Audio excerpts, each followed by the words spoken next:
Welcome to Millennials on the Move, and we have another interview this week, and I'm super excited. So before we get into this interview, hey Stacey, how you doing? Hey girl. Hey girl. Thank you so much for having me. So tell us a little bit about yourself. Well, I'm 30 years old. Okay. I'm one time for the millennials. Right. I'm the mother of 5 kids. Come on. Can't even tell, girl. I know. It's the way I look. It's the way I look. But yeah, I'm the mother of 5. All from 14 to 1. The baby is 1. My husband, we've been married for about 5 years now. Okay. We both are entrepreneurs. We both got into business at a very young age. I graduated from the great Florida A&M. Rattlers, yes. You know, we strike through. So I got a degree in healthcare administration, and I'm doing real estate. Right. It's completely far off from what I went to school for, but here I am. Right. To be honest, I love to have a good time. I'm very family oriented. I love my kids. I try to a lot of my free time outside of working, I just spend it. You know, my kids are into sports. They're always doing things on the weekends, so right. I try to spend as much time as I can with my family. All right, cool. So what stood out to me is that you're doing real estate and you got your degree in healthcare management. Mm-hmm. How many of us have a degree that they have? It has nothing to do with what you're doing with today. I think that is kind of like the story of most people, and I think some people may shy away from, oh yeah, like somebody asks you what you do, what you go to school for, and then you tell them, and then your career has nothing to do with that. A lot of people feel insecure because it's like, I went to school for this, but I end up doing this. I think it's great to point out that although we get our degree in things, right, but that is not end all be all. Like Michelle Obama said, she hates when I grow up, I'm going to be this, because you are always evolving and you are entitled to change your mind, and something may appeal to you more than your degree did, and you follow that. So we're going to get into real estate. So what made you decide to get into real estate? I mean, I graduated from FAMU in 2011, and I had my mindset on being a CEO of a hospital. Right. And my husband, which was my boyfriend at the time, he was like, no, I want to start my own business. I want to do my own thing. Like, I can't work for anyone. So he started a business. First, it was Rent Ready in South Florida. We mainly do painting, cleaning, debris removal, you name it. Any services that pretty much get our homes in rentable, sellable, flippable condition. Right. So I was pretty much like his assistant. Mm-hmm. I didn't really know much about it, but at the time we started noticing that most of our business came from real estate agents. So he kind of gave me that idea. He was like, why don't you become a real estate agent, and then that way you can throw me some work. Right. So that's how I got into it, and I got in. And as you see, I haven't left. I've been clicking and ticking ever since. So family business. That's what it sounds like to me. It's definitely a family business. It's definitely family oriented. We work together on a lot of different occasions. He refer a lot of business to me. I refer a lot of business to him. That's what's up. So how does that feel, working with your husband? Not like closely, but you know, like the dynamic of when you put on that suit, you go do your real estate thing, and it's like, I'm not mommy, I'm not wife, I'm a boss now. It has its ups and downs. I mean, I'm naturally one of those do this, do that. Mm-hmm. He's not. And he think because I'm wife that, I can kind of slack off. Right. And he's so used to me covering his slack at home. Like, you know, picking up after him, doing this. Right. So he expect that in business. And I mean, sometimes they go over. So what I think for us, what we learned to do is I just learned to do what I do best. He know naturally I'm a better organizer. Mm-hmm. I'm better with speaking. I'm better with kind of, handling the operating, the delegating the responsibilities. Right. I know he's a little bit more strong when it comes to handling like the repairs and the services. So I just try to respect what he do, and I think he had to learn to respect what I do. Oh, okay. So it makes it easier. Give and take. Mm-hmm. That's what's up.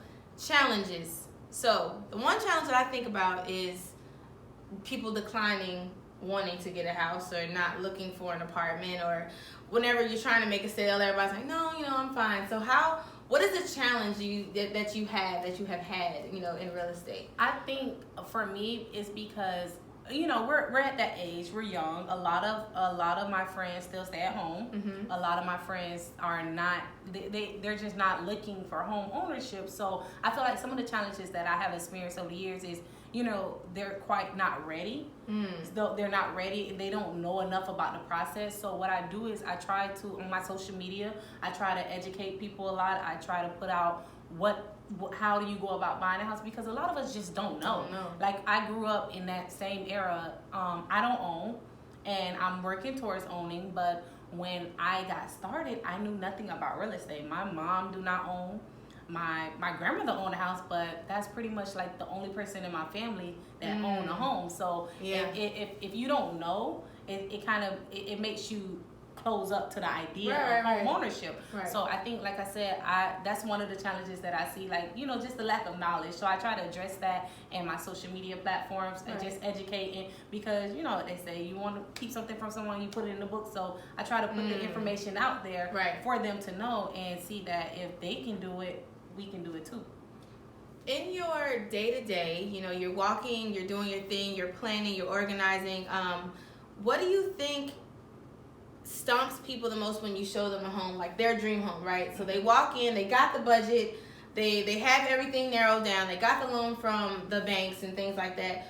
What do you think stops people from furthering the sale? Like, do you feel like it's a personal thing that they have going? Like, what do you feel is going on when that happens? I mean, it's a big thing. It's definitely like one of those decisions that you can't just make it right then and there. Some people find comfort in bringing family members and friends, close friends. And when I work with clients, especially buyers, I recommend that if you have someone that's in the household, bring that person with you, like your spouse, your significant other. I try to limit them bringing other people around, like families, friends and cousins, because everybody tend to weigh their opinions. And I tell my clients all the time, like, when you go in a house, you can change the bathroom, like the tub. If it's green, you can change it. If it's blue walls, you can change the color on the walls. You're looking at foundation, you're looking at area, you're looking at the school district, because those are things that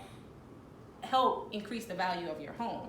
So I try to educate them on that aspect, as opposed to just getting so caught up on the minutes of the business. So I feel like that's one of the things that kind of hold them up, because they need somebody to pretty much hold their hand. They want validation that this is the right house, because this is forever. Like, this is it. I mean, until you sell it or rent it, but this is it. Hey, you're gonna be stuck here. So they want validation that I'm making the right choice. So I think that tends to stump people a lot. What do you feel is like your greatest accomplishment in real estate, outside of me starting a business? Because that alone to me is like pretty much a far greater accomplishment than anything else. Only because there it goes again. I didn't grow up around a business. Like, my mom worked hard and long for years. Like, she worked in the school board, my mom worked in the cafeteria. So I was I wanted more. And starting a business, I didn't realize the opportunities that I was able to set forth for my children. Like, my namesake, like, my business has my name, like my last name. Like, I stamped my name in this business. So this is a legacy that I can pass on to my kids. And me and my husband, we always got this saying, like, my kids gonna eat off this. And that's true, because I want this generational wealth. Like we're breaking the generational curse of poverty, and we grew up poor. Same.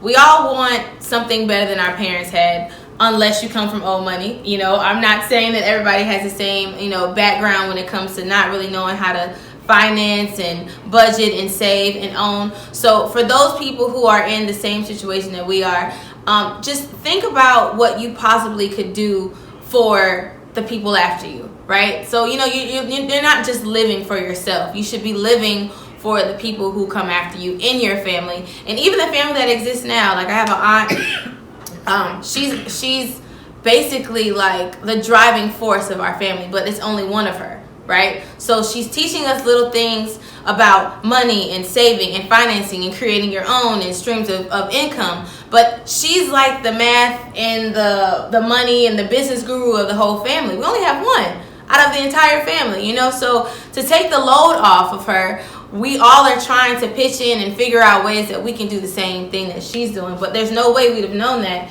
if we didn't have anybody to guide us. So you really got to pay attention to your mentors and be the legacy. She's starting a legacy, right? So nobody in her family has ever done this. She's starting it. So her family is already started at the right foot. So that feels good in itself, to be the person that's about to change the trajectory of your generation. You're right. I mean, and that's that, and you put it so eloquently together, because I didn't realize that. Yeah. But that's what I am. And you know, they say, if you don't come from a rich family, create a rich family. So that's what I'm looking to do, is like, honestly, just breaking down all barriers, right, all chains in this business. And I mean, it's going, of course, it's been a struggle. Right. It's definitely been a struggle. Yeah. And not knowing you, I felt like I done failed so many. I failed, I stumbled, but I got back up. Right. I dust myself off, and I got back on it, and I learned so much in the process, you know. Right. So let's talk about you falling. I know we had a previous conversation about your history when it comes to, you know, the test and what you're doing now. So tell us a little bit about that failing moment. I think for me, when I first got my license, everyone think that when you get into real estate, oh, you're just going to sell houses, it's going to be easy, it's one of those things, anybody can sell a house. But it's so much that goes into the back end of it that you don't see. And when I first got my license, I didn't have any sales for about, I think, like the first 2 years. And normally you have to have your license for 2 years before you can become a broker. Right. So I didn't have any sales. I did a lot of rentals. Rentals are, you know, they were consistent. I was making the money, but I struggled, and a lot of times I couldn't make ends meet. And then it got to the point I had to renew my license, and just not having the money, just keep putting it off. And just, to me, honestly, it was just mentality at the time. Like, I just didn't realize what I had. And I took the test at the last minute. I failed the test, and the next day, my license expired. And so that means, like, I literally was, like, crumbled. Like, I was so devastated when I lost my license. Because now it's like, here I am. I don't have a job. I got all these kids. I done lost my license, and now we're back to one income. And it just, like, was one of those things, like, I just soaked in my bed. Like, I literally laid in my bed, and I didn't want to come out. I just was so depressed at that time. And I made a decision in my mind. I said, you know what? You're gonna get these licenses back, and when you get them back, you're gonna go all the way through. Right. And you're not gonna ever let this happen to you again. Right. And that's what I did. I went back, I jumped online, signed up for the next real estate class, because when you lose your license, you have to start all the way over. So you have to start all the way over. You have to go back through the process. My God. So I took the class over. I had to pass the test again. I had to get fingerprint. I had to do so many things just to get back to the point of where I was. But I'm so glad I did it, because during that process, it prepared me, because I knew I couldn't do what I did before. I knew this time I had to make a change. Right. So it allowed me to pretty much, like, recreate myself, you know? Right. Like, I envisioned, in my mind, I knew who I wanted to be. I saw her. I was her. Like, I envisioned her in my mind. Right. So I had to start making those steps to be her. And a lot of sacrifices was made. A lot of things changed for me. A lot of things changed. And I think once that stuff started changing and I started to see the benefits of who I was becoming, I knew then that I could never be her again. I could never be that girl again.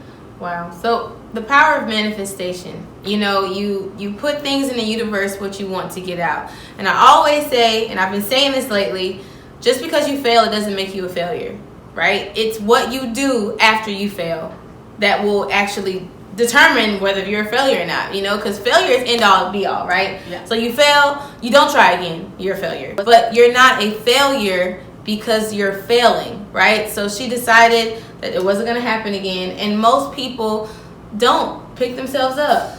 And so the idea of, oh my gosh, I can't believe I let this happen, like, you're not thinking about the bigger picture. It's going to suck. And I always say it's okay to sulk. I never try to hurry people along, and when you're hurt, just get back up and stop crying. No, like, wait it out, because it's necessary. Because if it doesn't happen now, it's going to happen later. You can't be on your A game if you're living in the past, right? You're right. So that was great. Thank you so much for sharing that. I know it's very difficult for us to talk about the things that we failed and our mistakes, but everyone learns from those. And the people that are listening, probably have gone through the same thing. They really need to hear that. So if you have failed the test 3 or 4, I know somebody who failed the test 3 times.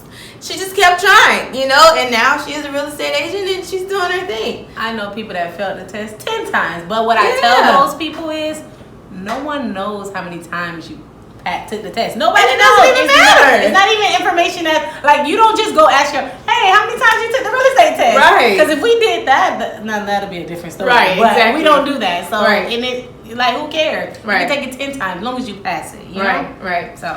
So I always like to end everything off, like, on a personal reflection note. So, do you have anything that you're personally, internally dealing with? And if so, can you give us the solutions that you have started to try to overcome? I think for me, one of the things that I've been, like, really dealing with is, like, I'm at that point where I'm next level.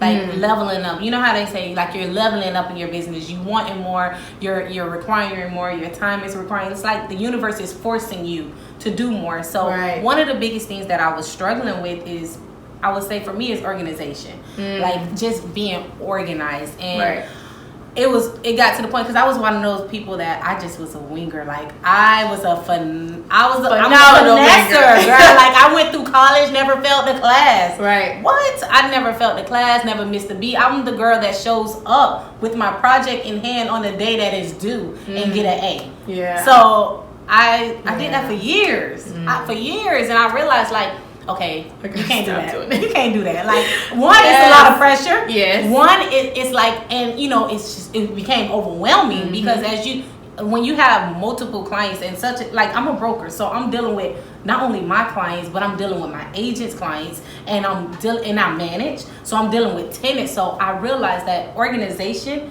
was very key. Like, so what I did was I ended up going to get this big, huge calendar. I put it in my room and I started mapping out everything. I went through, I decluttered my entire life. Like, my computer, I had files all over my computer, all over the screen. Oh my gosh. Girl, I went overwhelming. I decluttered the whole screen. Everything is in this file folder. Right. Everything is nice and organized. Right. And I realized that being organized, it was just going to help me take on more business. Like, I'm even at the point where I went ahead and I took on an assistant.